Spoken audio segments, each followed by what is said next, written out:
this is where I actually failed. This is where I actually failed, because I was thinking, maybe I should just tell them the truth though. If I plan to work in the UK, I was like, let me just tell them the truth. Maybe they're looking for genuine students, people that have good intentions to come and study.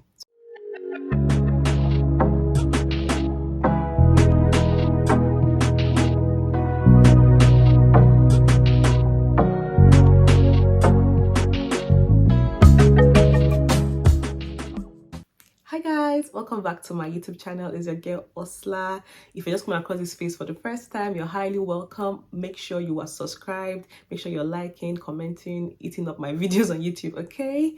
So I'm just going to go straight into the video for today. From the topic of the video, you can see that this video is going to shed more light on what they call the credibility interview for UK schools for international students. So we're just going to dive right into the video.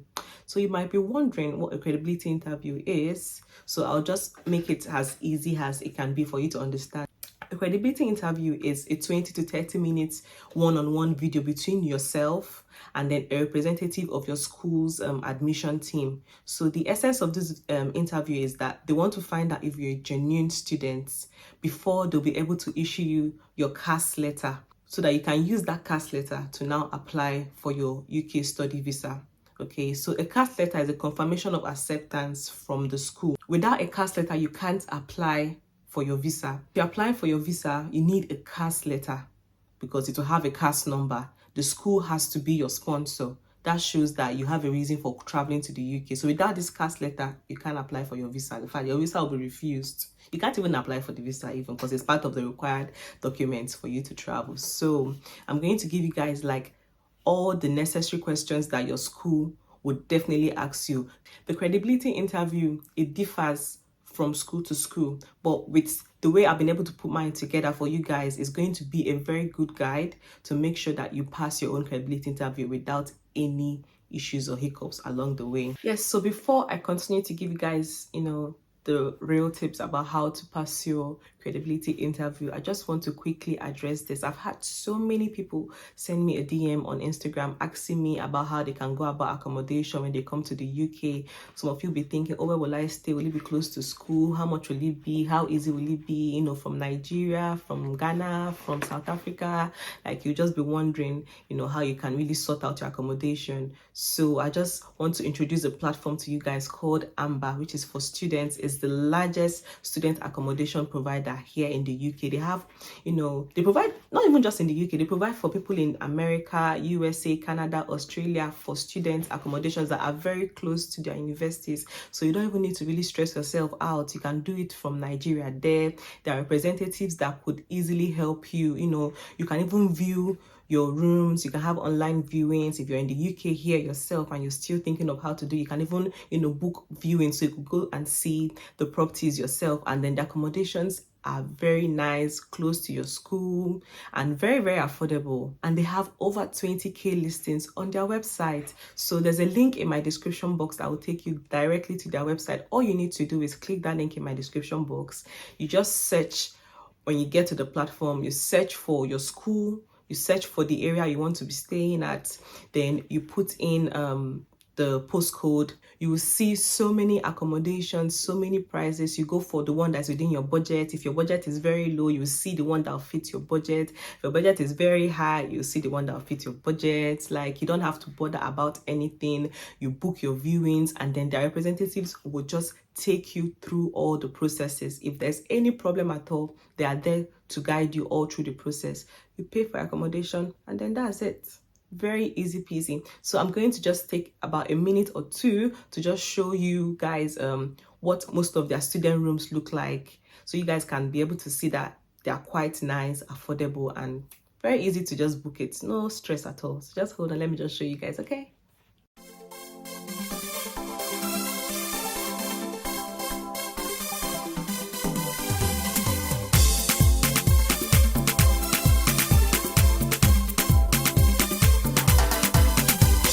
Baby, where your helicopter?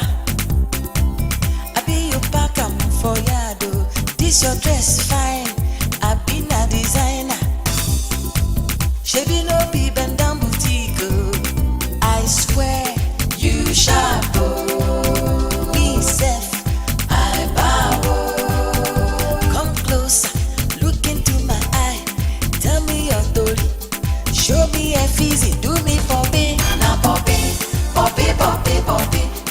wash, I say.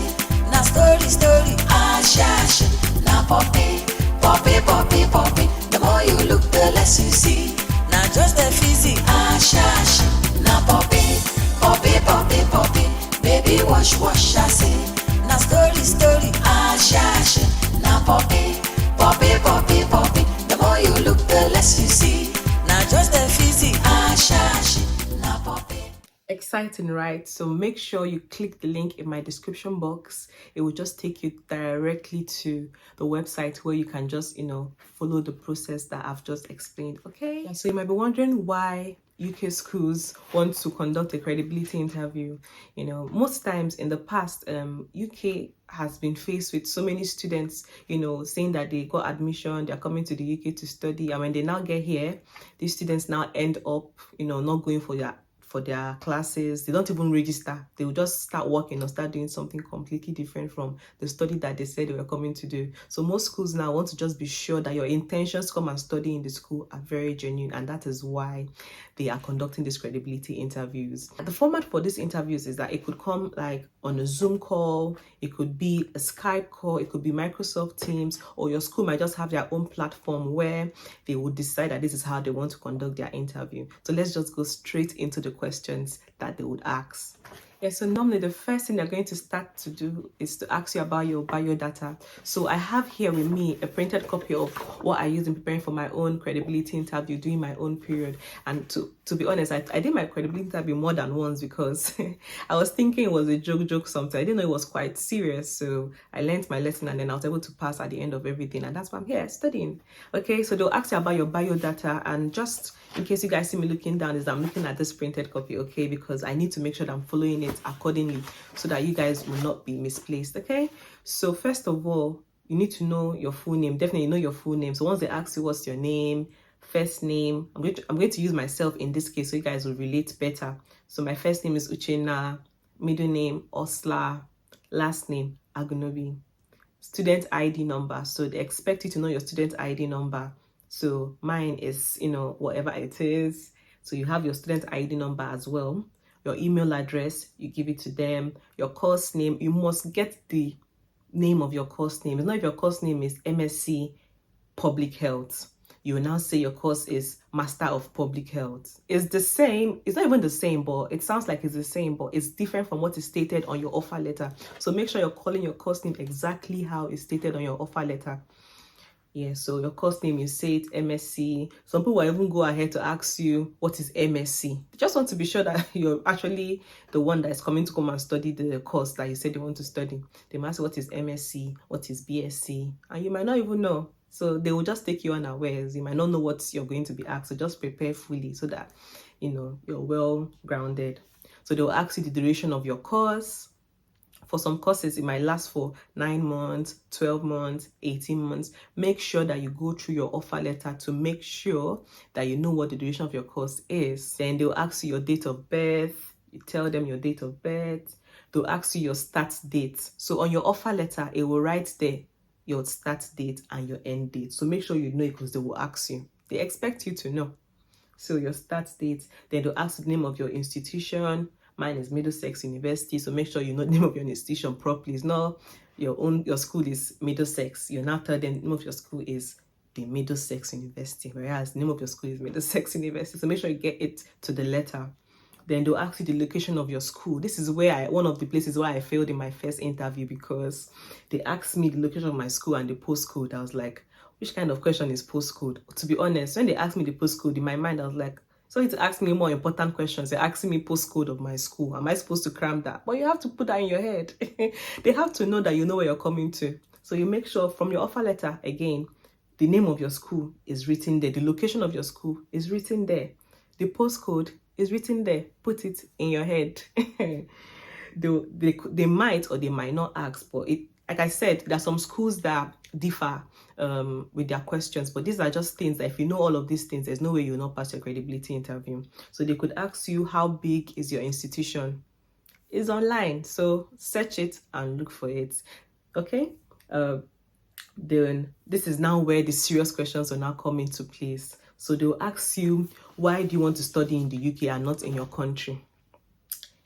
This place I also failed it in my first interview because I was busy trying to be genuine. I was telling them, yeah, I want to study because I was just giving them flimsy, I was not saying something that made sense. You cannot tell them, because the UK is a nice place, people in the UK are friendly, I can speak English, I want to learn how to speak better English, I always wanted to see London, I like Premier League, I also want to go and watch Manchester, match.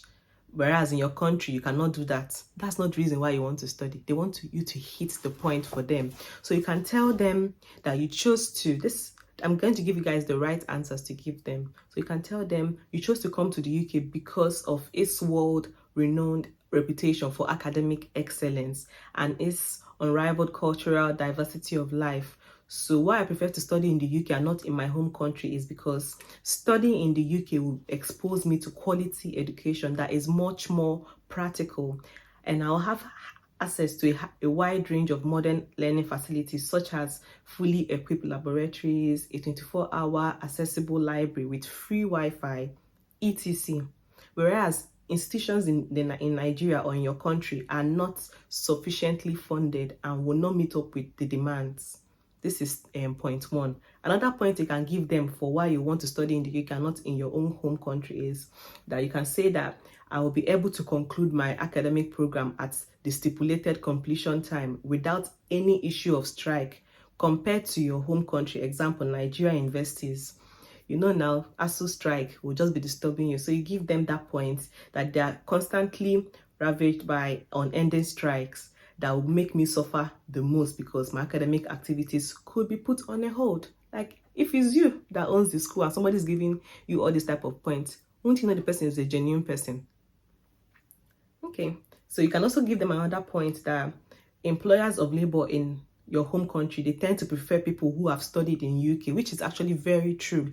If I studied medicine in UK and then I have someone else that studied medicine in Nigeria, I'm at an advantage to that person that studied in Nigeria because they feel like you have studied well, they taught you well, you're well equipped than the one that they taught in your home country.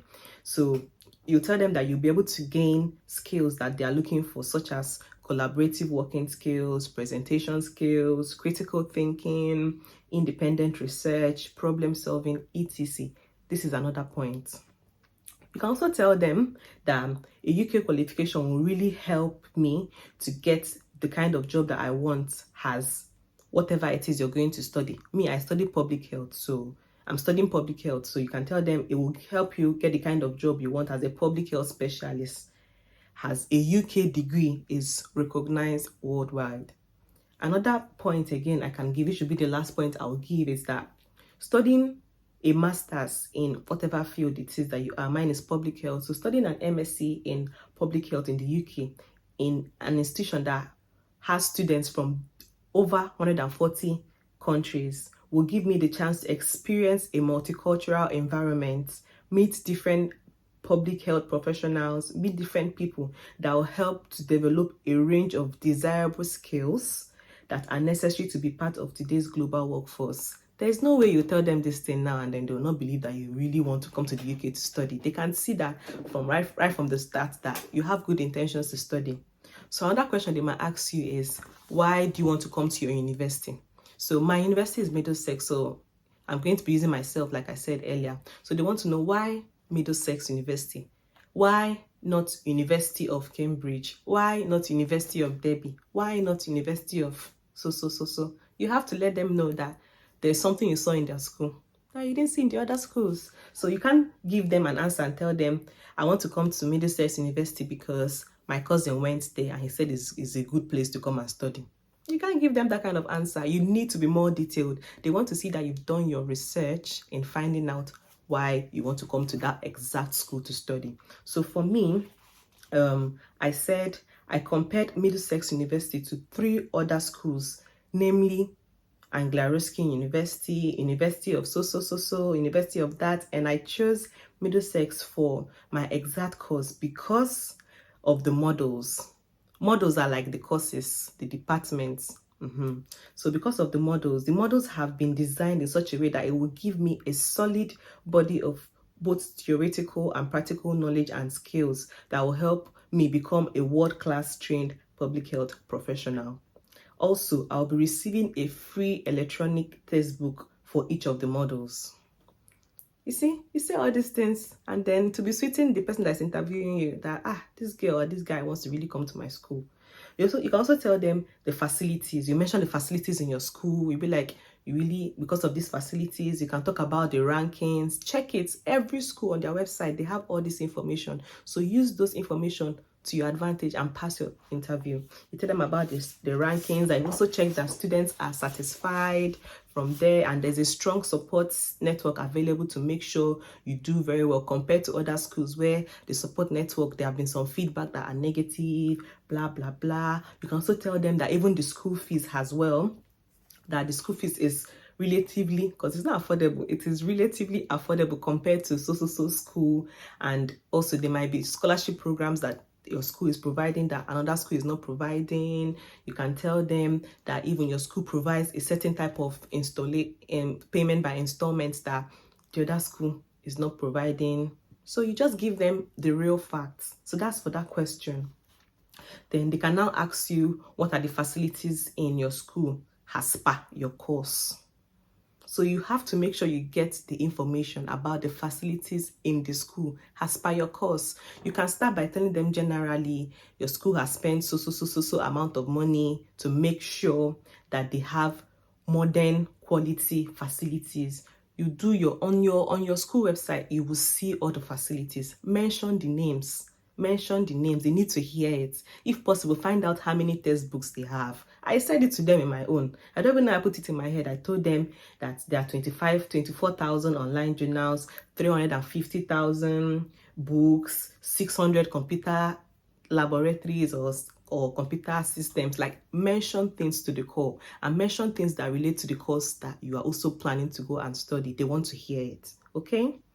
Then they'll ask you questions like if you have any dependents. So a dependent could be somebody that is supporting you, someone that's coming with you while you're coming to study. It could be your husband, it could be your fiance. Yeah, fiance. It could be your husband, someone you're about to get married to. It could be your parents. It could be anything. So they will ask you and they want to know. So for my own case, I didn't have any dependents. So you tell them no or yes. And if it's yes, you tell them, who that dependent is. So they will ask you, where would you live? You don't have to actually tell them that you're going to be staying off campus. Yeah, and that's why I told you guys about these AMBA students. You can actually even tell them that you have already contacted AMBA students and you're going to be staying here, and you have to now give them information about where you're going to be staying. So you have to tell them that this is where you're going to be staying, is in so place, postcode this, postcode that.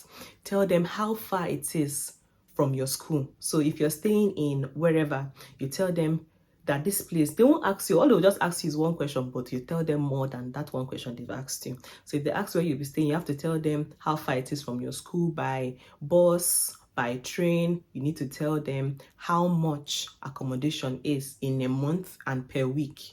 You have to tell them that. You have to also tell them that it is close to central London or is not close to central London. How easy is it going to be for you to navigate your way around when you're in school or when you're in your place? So you have to tell them. So they also ask you, how are you going to pay for your living and your studying? You have to give them information. Give them information as per, maybe if it's your parents that is paying, you tell them your parents are the ones that are sponsoring your whole study. So your parents make so amount of money annually. So from there, you'll be able to pay for your school, this, whatever, and then your living expense in the UK. Shaking now. Give them information.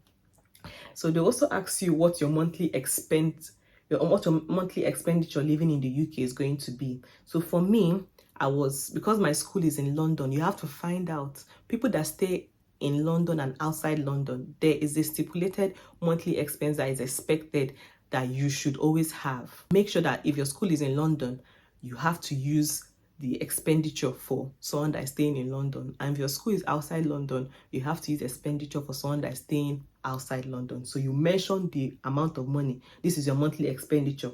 You now tell them, okay, because your accommodation will cost about so amount of money per month. You tell them, and that's because, and also your transportation will also cost so amount of money in a month, and that your food will cost this, and then personal and leisure will cost so amount of money. You can even go ahead to tell them that you will even register for a student Oyster card so that you can be able to get about 30% discount on all your journey throughout the year.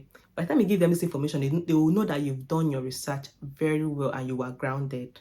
So let me move on to the next question. They will now ask you, what's your tuition fee and other fees? So what it means is that they want to know whether you are aware of what your tuition fee is well, and if you've made any payments. They just want to know, what you know about your tuition fee. So for me, I told them my tuition fee is this, my living cost is this, the deposit I've paid is this.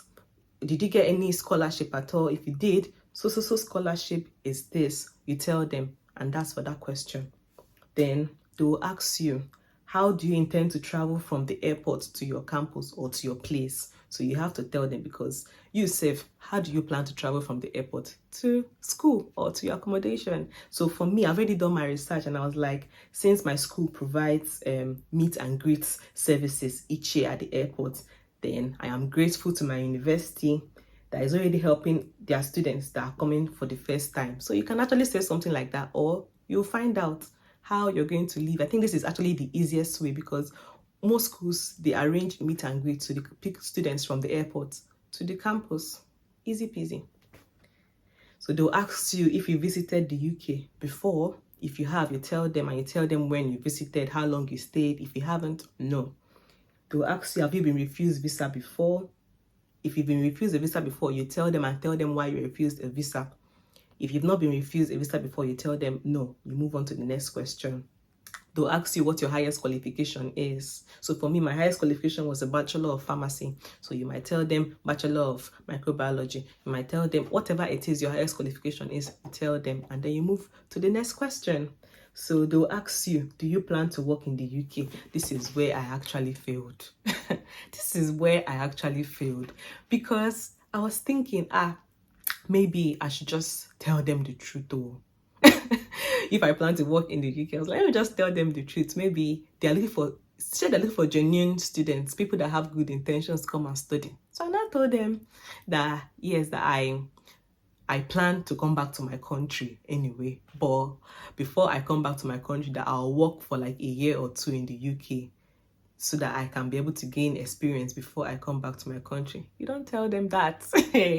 Like at the end of my interview, the person that was interviewing me told me that was where I actually really failed, because they don't want to hear that you want to stay back.